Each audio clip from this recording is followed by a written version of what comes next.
All righty. Good afternoon. Well, actually, good evening, everybody. How's everybody doing, Junior? What's going on, man?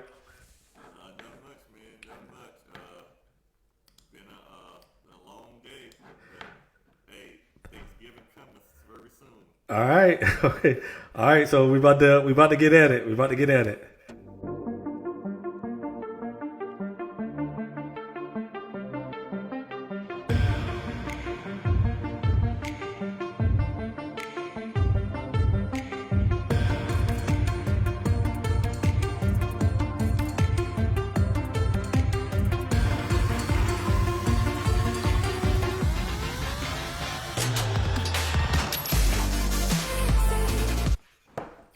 All righty. All righty.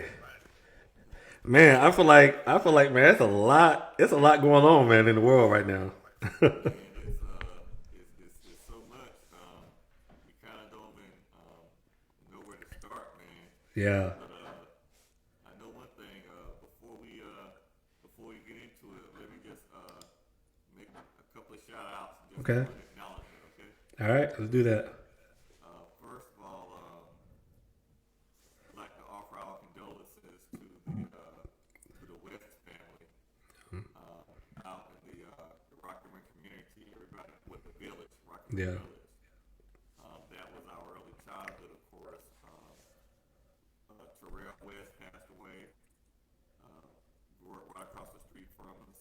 Um, so definitely Belmont and Alexander and the rest of the family, you know, you're in our thoughts and prayers. Yeah. And I'll be seeing you tomorrow as we say goodbye to Terrell.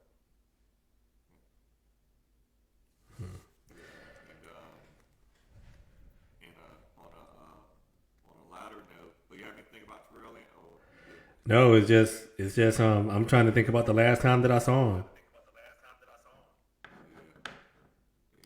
yeah, that part. Yeah, right, Yeah. right.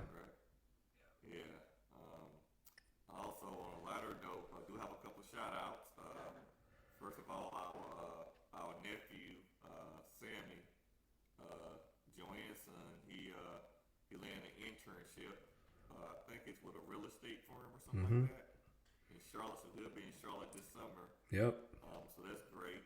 Um, Shout out to our cousin, our late cousin's son, Damien's son, Jaden Wallace. Of course, he plays for New Bern High football team. He got like I think in the first two rounds, he's got like 5 touchdowns. Yeah. I didn't even know he was playing football. Yeah, I mean that put time go fast, time flies, right? So they'll be playing the third round of the state playoffs tomorrow. So just Where want to is it? acknowledge our cousin, that's Damien's son. Damien would definitely be proud of him. Where are they playing He'll at? be watching, huh? Where are they playing at? It's home. It's home. Oh, it's a home Number game. two seed. So it's home. Yeah. I'm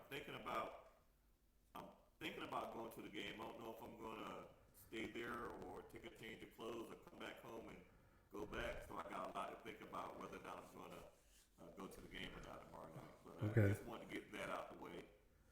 Condolences to the West family. Congrats to Sammy on the internship, and congrats to Damien's son, Jaden Wallace, on his outstanding performance in the playoffs. Okay. Well, good.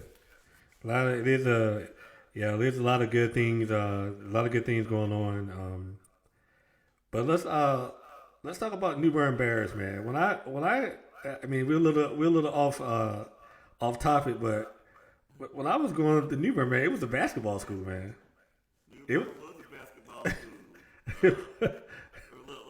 I remember like Ted Ross, Miguel Barrow, Boo Boo Swine. Well, that's back in the day. Yeah. Then like your generation with you, Alfonso, Sean Simpson, Sean Simpson, DJ Gadet. Mike Mike, Yeah, Mike. yeah, Gerald German, Yeah. yeah. So New Bern was definitely a basketball season team. Hold on. Reggie, was it Reggie Jones? Reggie Jones, yeah. Yeah. What was Reggie Purdy nickname? He had a nickname. I forgot what his name was. Uh, Oh man. yeah, I forgot. Yeah. Well, Peter from Newberry, y'all know what I'm talking about. But yo, the last couple of years, something switched where New Bern was now definitely a football power. Yeah.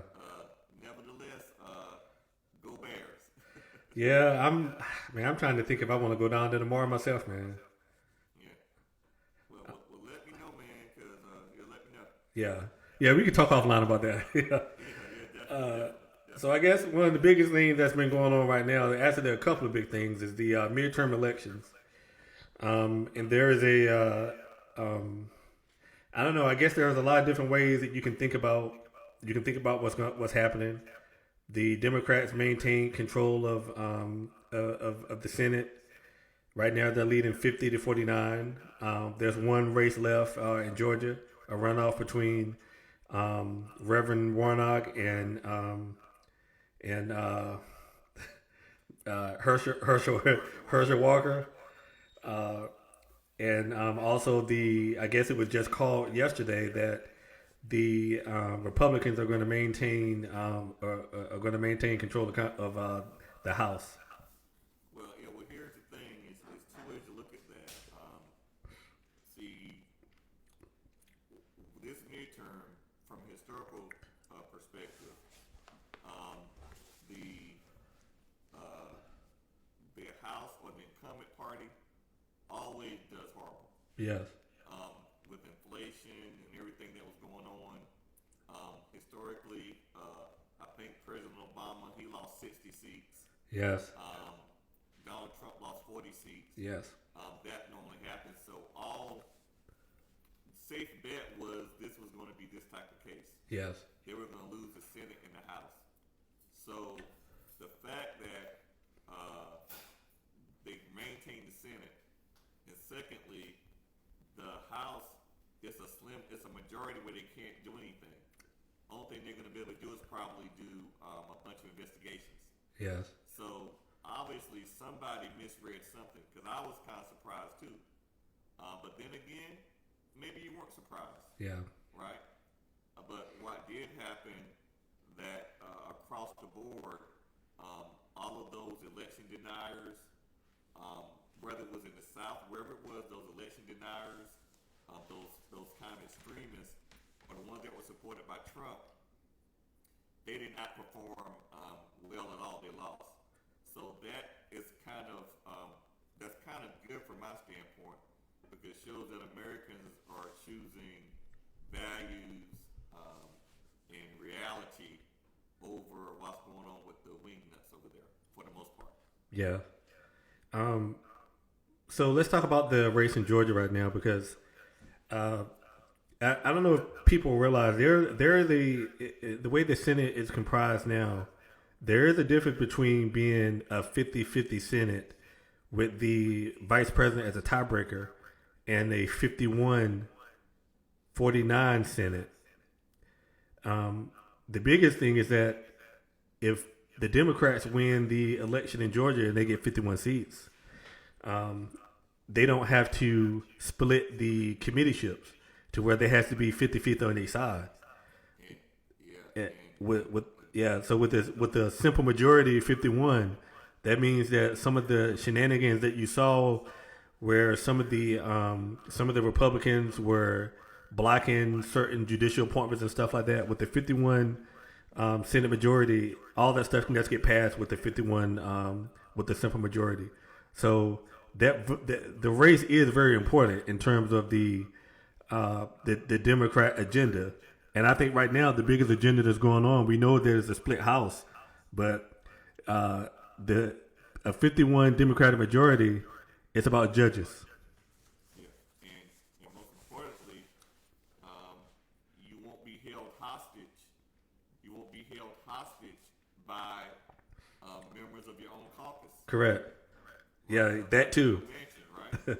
That too. Because you got to understand, with Joe Manchin, even though he caucuses with the Democrats, but in reality, West Virginia, you know what I'm saying, coal mine country.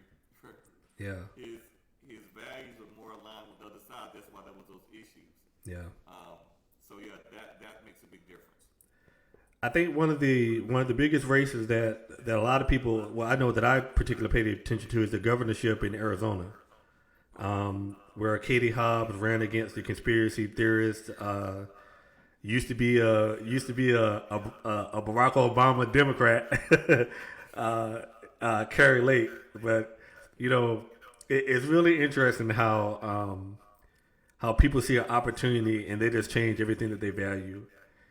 Carrie Lake used to, I don't know, for all intents and purposes, she was a liberal. She was liberal, and she just went from liberal to straight crazy town. But Saturday Night Live always does a really good job of showing the crazy in a way that entertains. So if you know a little bit about Carrie Lake, I'll just let you listen right now because this is probably one of the funniest things I've seen in a long time.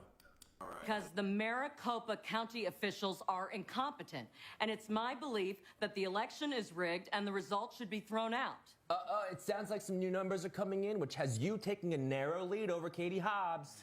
Which is why I have always said this is a democracy. Trust the system, trust the voters. Sorry, spoke too soon. Another batch of votes just came in, and you are now losing again. Because our system is broken, and it always has been. Wait, I'm sorry, I misread that. You're actually back in the lead. But thankfully now it's fixed. Look, I am 100% confident I'm going to win this election, and I won't... Yeah.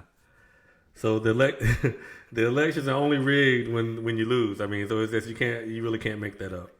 Yeah, exactly, man, and that's a strategy as well. Yes. But like I said, what happened, and I think, listen, Carrie Lake made a couple of mistakes. One mistake she made was she antagonized the McCain faction of the Republican Party. Yes. In Arizona. I don't know if a lot of people know this. If I'm not mistaken, McCain took over the Senate after Barry Goldwater, which was another legend in Arizona. I think Yeah. I'm not correct. Correct me if I'm wrong. Please Google, make sure if I'm right or wrong. But McCain was a legend and well-respected hero. Just everything you want to know. Even though I disagree with politics, Yeah. deeply respect the man because everything he did was principle. So you Yeah. can't argue with that. So when you antagonize those people, right, that's a problem. Yeah. Yeah, because in a tight race, you need all the votes you can get. No, yeah. That was a clear. If anything was, not only did they lose it, they lost the Senate as well. Yes. So if anything was a repudiation of Trump and Trumpism, that in itself right there is a clear example. Yes. And speaking about President Trump, the former President Trump, 2-time impeached, he decided that he was going to run for president again. And we talked about this a while back about President Trump. They made a deal with President Trump. They made a deal with President Trump, and they made a deal with the people who support him. And he just endorsed Herschel Walker, and we'll talk about Herschel Walker a little later. But word on the street is that Herschel Walker doesn't want Donald Trump coming down there and campaigning for him. But I would venture to say that it doesn't matter. The fact that when Donald Trump made his announcement and he said that he's endorsed Herschel Walker again, that's going to cause issues. Well, what happened is, listen, when the last election, when they told Donald Trump not to come down, what did he do? Yeah. So they understand that there is some type of toxicity with him. Yeah. Donald Trump, remember that scene in Batman when he's talking? But which Batman? Joker? Can you hear me? Yeah, which Batman you talking about? I can't think. The one where the Joker came in. Is it Dark Knight? I'm not. Did Jack Nicholson play the Joker? No, not the Jack Nicholson one. Oh. The one with the gentleman, Heath Ledger. That one. Okay. Heath Ledger. It's this scene where he says some people just want to watch the world burn. Yeah. And so Donald Trump is like the type where he just kind of, if he doesn't get his way, he'll watch everything burn in the process. Oh, it is going to burn because look, I'm getting my popcorn ready, because behind the scenes, the Republicans did not want him to run again. But listen, when you make a deal with the devil, there's no escape clause, I agree. right? So it's a way where I feel sorry for those principled Republicans who have those principles and values. I kind of feel sorry for Where them. they at? Well, first of all, they weren't speaking out, because they were scared because there was a serious bodily harm threat to them or them getting primaried. Right. Well, you got to resign. I mean, when you talk about principles, I mean, you either you can't. I get what you're saying, but you gotta. Try to throw my ball, man. Try to throw my ball. Okay. because listen, here's the thing. Liz Cheney spoke out. Huh? Liz Cheney spoke out. Look what happened to her, right? Yeah. Exactly. I remember when, clear example, when Lindsey Graham, after the January 6th insurrection, Lindsey Graham got in front of the Senate and just gave a clear repudiation of Trump, repudiation of what he did. You talking about Mitch McConnell or Lindsey Graham? Lindsey Graham. Okay. McConnell was measured. He didn't go as far as he needed to go. Yeah. Right? But that very next day, they showed Lindsey Graham in the airport. Yeah. He was almost about to get attacked by about 8 or 9 people just for speaking the truth. Yeah. So clearly, what these people, Lindsey Graham, people understand that speaking out against Trump has a political consequence.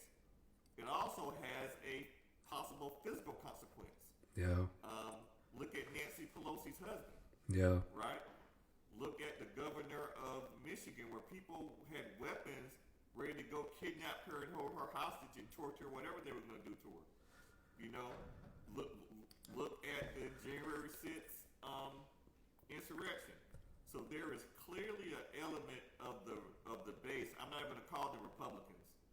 There's clearly an element of people out there that have such a fidelity that they will result to violence.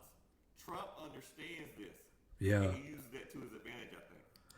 Yeah. I mean, but it's going to be. What I'm waiting to see is what happens with the with the House and Kevin McCarthy, who I always say probably is one of the weakest. The weakest. He would probably go down as one of the weakest Speaker of the House that we've had in some time, because he had to make deals with the MAGA wing of the Republican Party, and I think we're going to see a clear contrast. Say what you want to say about Nancy Pelosi, okay? Who's stepping down? Yeah, she's stepping down. But say what you want to say about Nancy Pelosi. She kept that caucus together, okay? And just going back to the time that she was a speaker, even with President Obama, and what she did with the Affordable Care Act, how that got passed. Kevin McCarthy does not have that type of leadership ability, because he is still beholden to Donald Trump. And I saw the Republicans had a press conference today, and guess what they talked about? They talked about Hunter Biden. See, and that's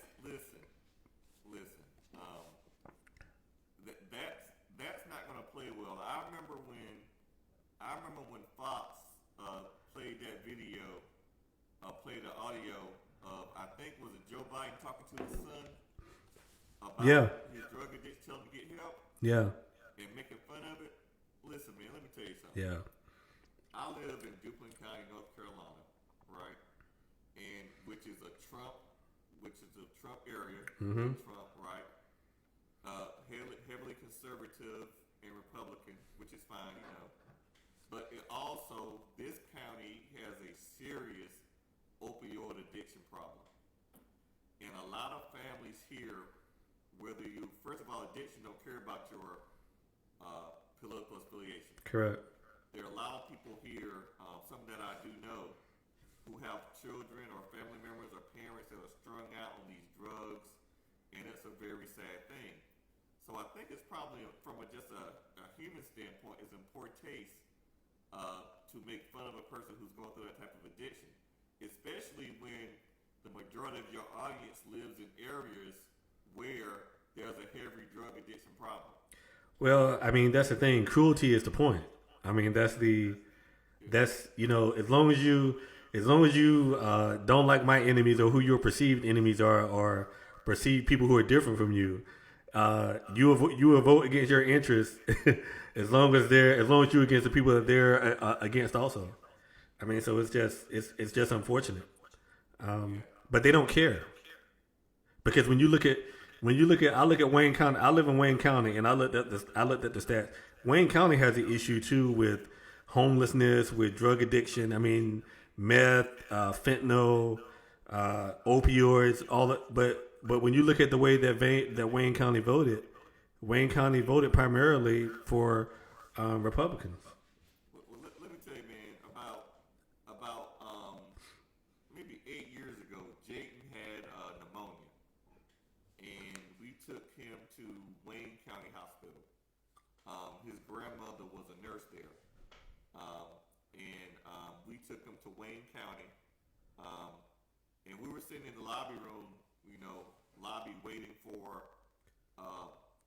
to get called back. Yeah.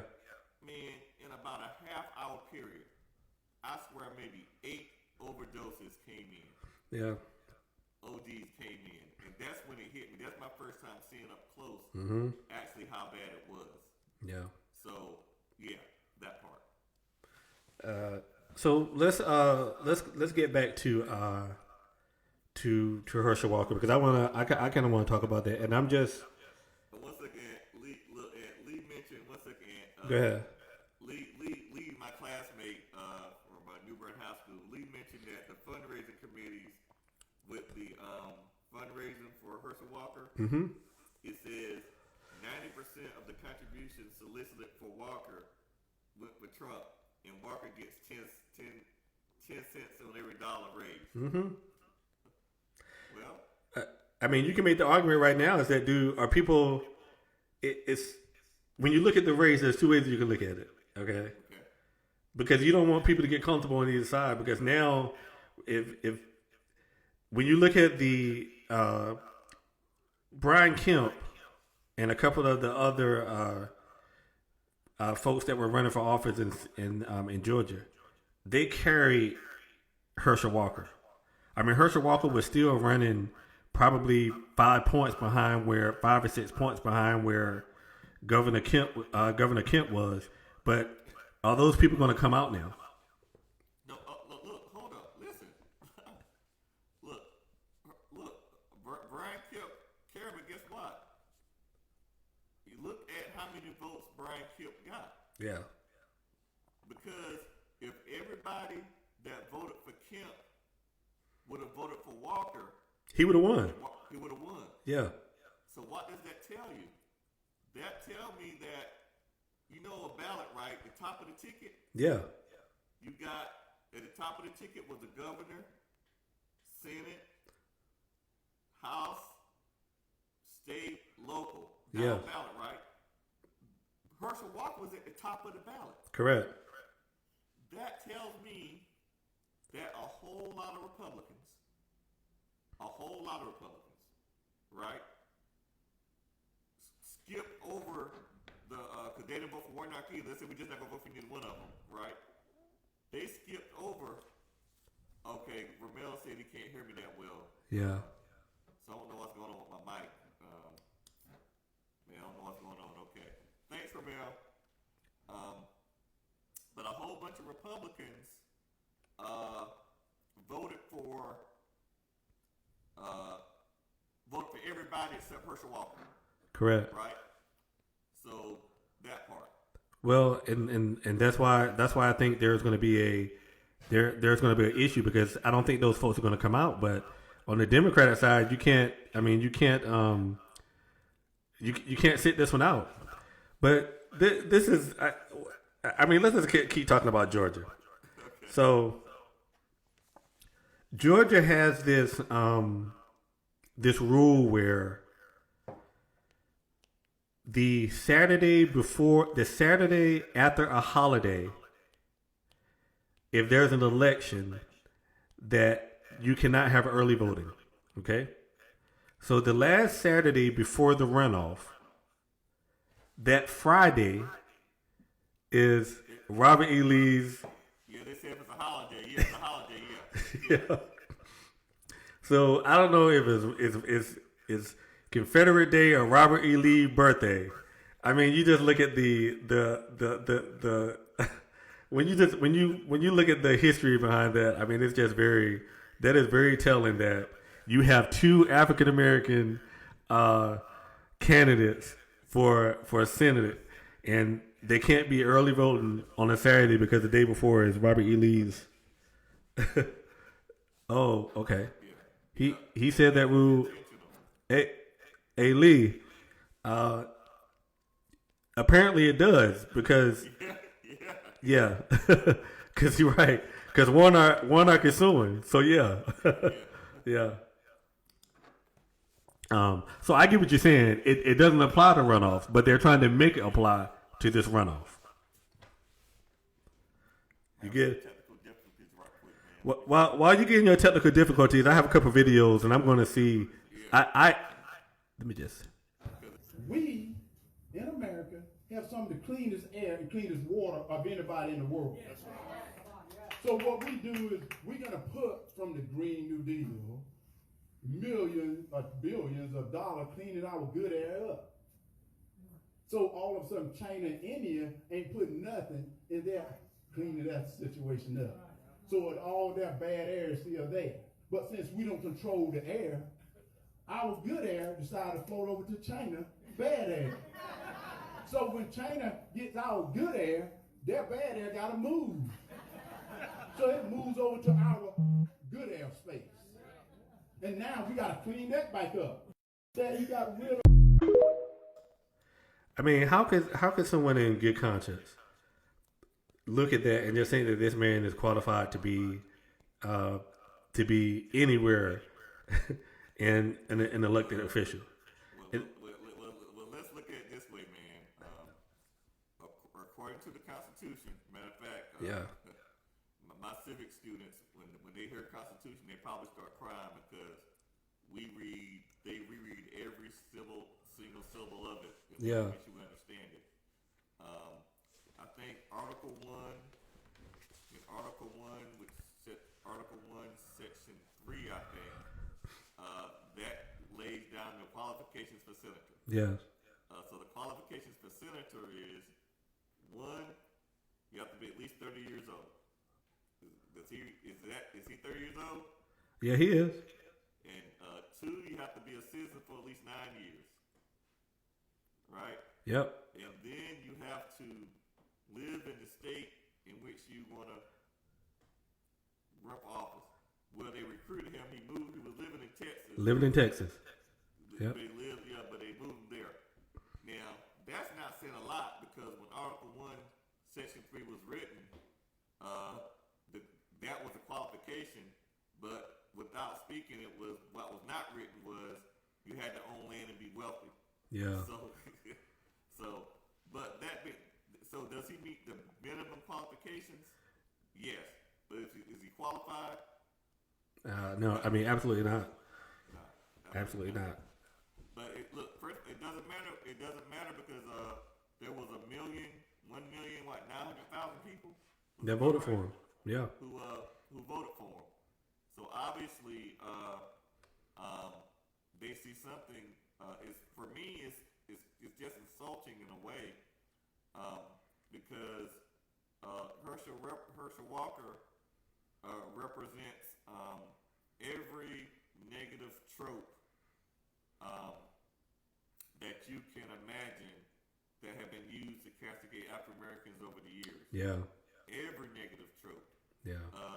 The dumb jock, the promiscuous jock, every negative thing you can. Yeah.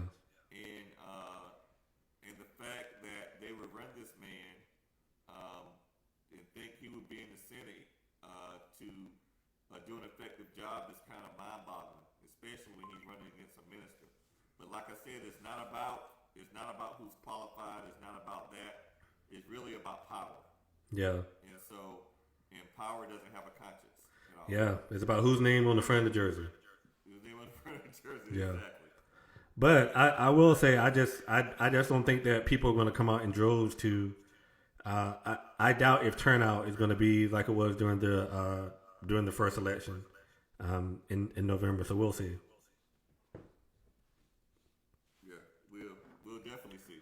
But I just get tired of hearing them talk. And if you're like me, this right here is how I feel whenever I listen to Herschel Walker talk. They're not talking about trying to charge a tank out in the desert. They're talking about war. And let me tell you this here. If we was ready for the green agenda, I'll raise my hand right now, but we're not ready right now. So don't let them fool you like this is a new agenda. This is not the new agenda. We're not prepared. We're not ready right now. What we need to do is keep having those gas guzzling cars, because we got the good emission under those cars. We're doing the best thing that we can, but we need help. I mean, it's the fact that he even allowed himself to be used like this. I think that even speaks volume. They don't care about him. Hey, listen, like I said, look, only thing they care about is, and I gotta speak a little louder because I don't think on my end people can hear me well. But the only thing that that matters is the fact that he's gonna vote yes to everything they say. Yeah. And that's all that matters. Yeah. So that's point blank. Point blank. All right, man. What else you got? What else we got for today? Man, I don't know. Of course, Nancy Pelosi. I know we alluded to it earlier. Nancy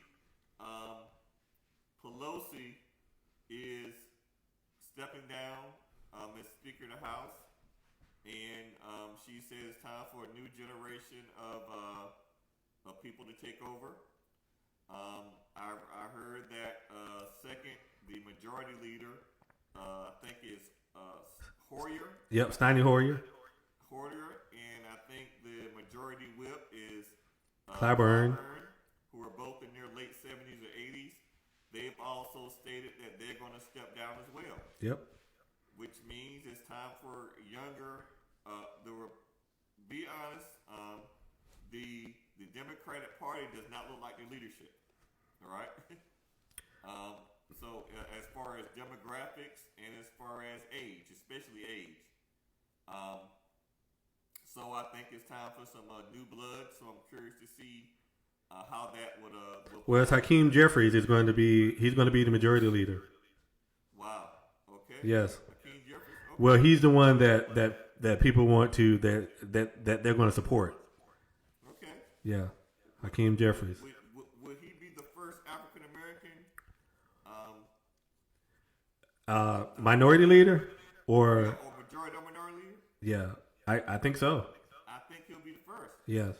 Which is as long as the Congressional Black Caucus has been there. Yeah. Yep. Yeah. So that's good. That's good. Man, what you got, man? I don't know, man. It's kind of been. I mean, I've been consumed with the election, man. So it's like once the election is over, man, I was just like, man, I let my guard. I just kind of relaxed. I wasn't following anything. I think one of the biggest topics is I think that's going on is anti-Semitism, or with Dave Chappelle.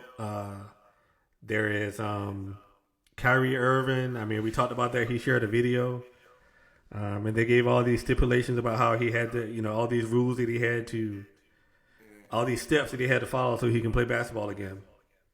Well, man. Let me tell you. First of all,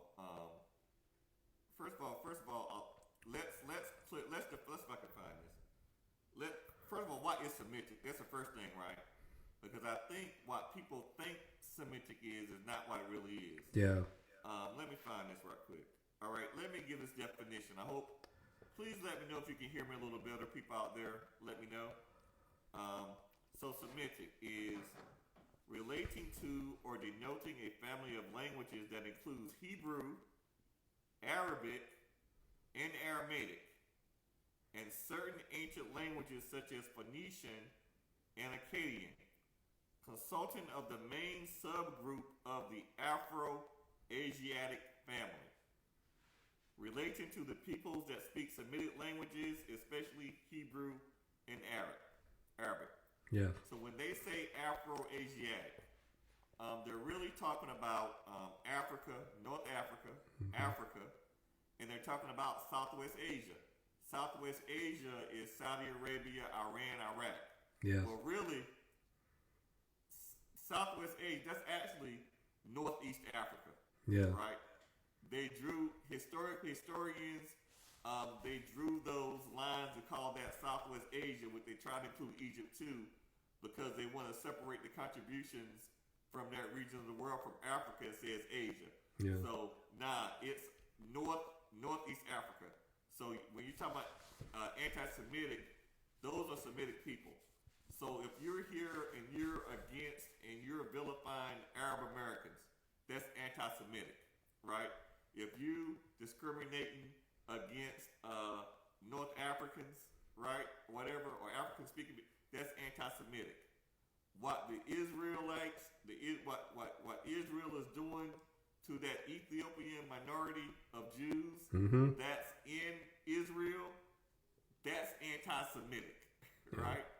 So please, anti-Semitism is not against Jews. It's against anybody from that region. And I think what my man was trying to say in a way is that the Jews that are now in Israel, he's trying to say they're not Semitic, which I can see why. But it did say if you speak the language of Hebrew. Yeah. So if they speak the language, they're still considered anti-Semitic. I don't go on that long tangent, but I want to we got to get these definitions correct before we start having this discussion. So one interesting part when I was watching the Kyrie Q&A was when Kyrie Irving said that he said that he knows his history, so he cannot on the basis that he knows his history, he cannot be anti-Semitic. Yeah, exactly. See, and that's the thing. What Kyrie should have done. I'm not gonna say what he should have done. I'm not even gonna say that. Yeah. Everybody knows. But basically, he's saying that if you're descendant or African or from that area, right, then that is Semitic. So being anti-Semitic means being against yourself. The issue is, the problem is that a lot of people misconstrue Semitism with being a Jew. And that's not the case. Being Semitic is anyone from that area. Whether you're African, from the Middle East, everybody, right? Yeah. So when, like I said before, if you discriminate against Arabs like they did after 9/11, they were doing that's anti-Semitic, right? If you discriminate against Africans, right, that's anti-Semitic based on the definition. Yeah. Right? So that's what he's trying to say. What it looks like is that one group is trying to dominate and have control of that narrative. But if you look at the definition, look it up, it clearly tells you what anti-Semitic is. Now, if you want to debate about what the movie said, that's a whole nother issue.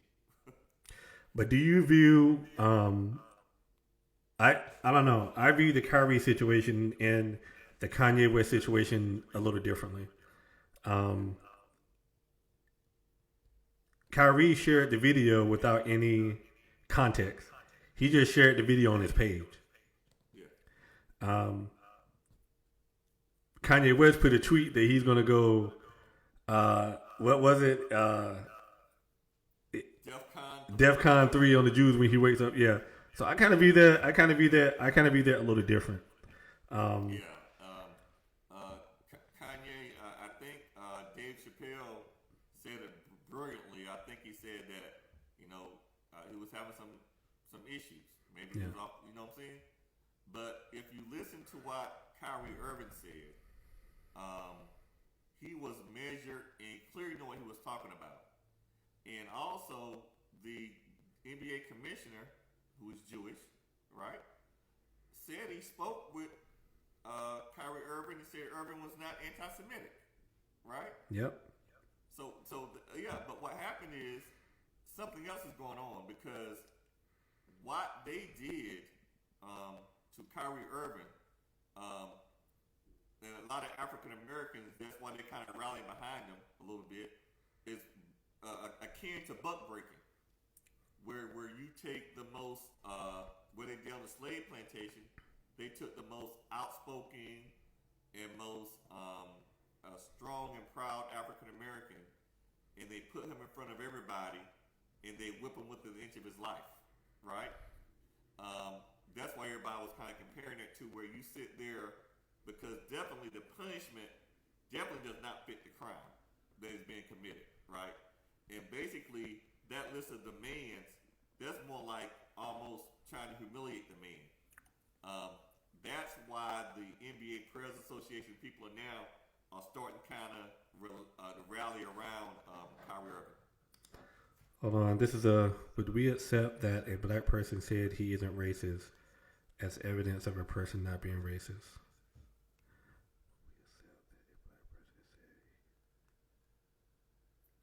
Are you speaking in terms of the fact that the commissioner said that Kyrie Irving isn't anti-Semitic? Joanne, is that the contrast that you're trying to draw? So basically, what he's saying is, since the commissioner, who is Jewish, said he's not anti-Semitic, then we have to take that word. We have to, we take his word. So it's, I don't know. But the commissioner's not stepping in to make Brooklyn lift that suspension. Yeah. Right. But I want to zoom out just a little further, because this is something that I've noticed. And Dave Chappelle did a really good job in his. I'm just gonna say it. If someone says something negative or derogatory against black people, there's just not the outrage that you see if someone says something about someone who is LGBTQ, whatever, or someone who is Jewish. The outrage is just different. Why is that? I mean, is that a rhetorical question? No, I'm just trying to conversate. African Americans, there's an issue where our people don't recognize our humanity, right? Because, like I said, for instance, I studied the Jewish Holocaust, right? Yeah. And 6 million people, it was horrific, right? It should be studied. It should be whatever. Everything that made it happen should be analyzed, right? Yes. But I'm also aware of the genocide in the Belgian Congo when Leopold killed almost 12 million Africans. 12 million. Yeah. Right? Yeah. But no one hears about that, right? No one hears about the numerous genocides on the continent of Africa, right? And when African Americans bring those things up, even the genocide of the Middle Passage, or the lynchings, or the history of slavery. Yeah. When African Americans bring this up, it's critical race theory, or get over it, or it doesn't matter, right? When we mentioned the Tuskegee experiment, when the government sanctioned giving African American men syphilis, having the treatment and not giving it to them, and watching the pathology of it all the way to death to some of them, get over it, right? It kind of reminds me when we had that conversation about when the Queen passed away, and all the talk about colonialism. We talk about all the things that in the name of colonialism that happened. When we had that conversation, and people were like, "Why are you bringing this up?" It's like, To your point, to the point of the question you asked, right? When I bring up the 12 million that was killed, when I bring up our history in this country, where people say get over it, and when you see images of people every day say things that are negative about African Americans, about our history, and they get a pass, right? Or they're not held to the same standard that Kyrie Irving is for just posting something, right? Well, when was the last time? When was the last time that you saw someone said, "If we're gonna go with the phrase anti-Semitism," but when was the last time that someone said, "Hey, just get over it"? As the answer when someone says someone is being anti-Semitic, you don't see it. Treated worse than Kyrie Irving did. They said that. Yeah, Right? And look, Yeah. and I clearly, if anybody, I clearly understand the history of Jews, the persecution, thousands of years ago up to recent. I mean, that is a true and hard history, and they are correct and they are right to snuff it out and to fight it wherever they go, right? But that on that same token, that same energy should be given to every group correct. that deals with any type of, whether it's anti-Asian, anti-immigrant, it should be that same energy. But the difference is, and I don't fault them for it at all, they are in positions of power where they can, if they see something that's offensive, they can pull levers and make things happen. Correct. And therein lies the difference. Yeah. So it doesn't matter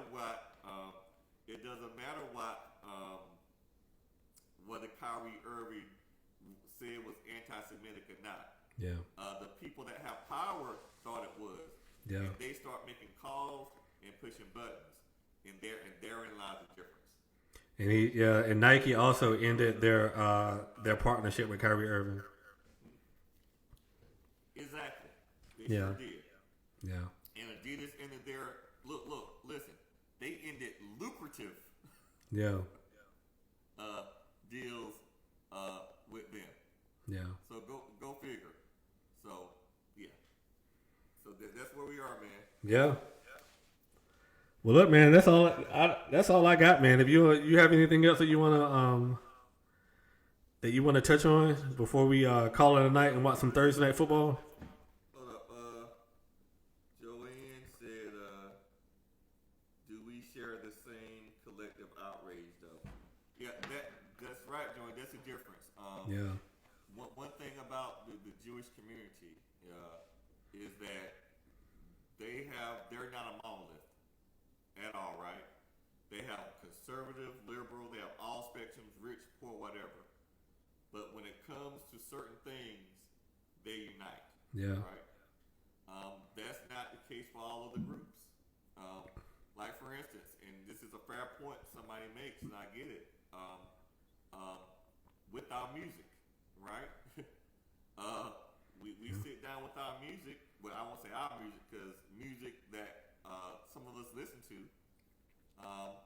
that refer to us as the N word, the B word, and all other negative things that you can have, and we sing and we dance to it and those things of that nature. And if someone else outside our culture uses or says it, then we're ready to cancel them, right? Yeah. But we're not canceling the people that sing it. Because guess what? I guarantee you is if any rapper or whatever, if they have a lyric and they talk negative about any other group, it's going to be an issue. Yeah. Right? So that those are the things that you have to call out from time to time. Yeah. Yeah. All right, man. Do you have any closing thoughts for tonight? Not really, man. Just to follow up. Like I said, I'll be headed to New Bern tomorrow, man, to say goodbye to our cousin, childhood friend, family. Just if everybody out there, just send prayers up for the West family because they're going through a difficult time. Where's the funeral going to be held at? Do you know? At Rocky Run Church. Rocky Run Church? Yeah, Rocky Run. All right. Yeah, Rocky Run. And it starts at 1? I think so. All right. Yeah. Well, as always, we'd like to thank everybody for tuning in. A lot of things happened. now that the election's over, everybody can calm down a little bit. But Thanksgiving is next. It's next week if you celebrate Thanksgiving. So tomorrow is not promised. You just really never know what can happen. So I will say take the time to have fun with your family and friends if y'all decide to gather and have a good old time. Yeah. So look like I'll be seeing we be at Joanne House. Yeah, we'll be at Joanne House. Yeah. So I guess I'll be seeing y'all next week. Yeah. We'll see. I'll see you next week. Well, thank y'all for tuning in, man. We're out. Are we gonna do a live? A quick Thanksgiving edition? I don't know. We may have to try to do that. We'll see. We may do that. We try to do a Thanksgiving edition. All right, man.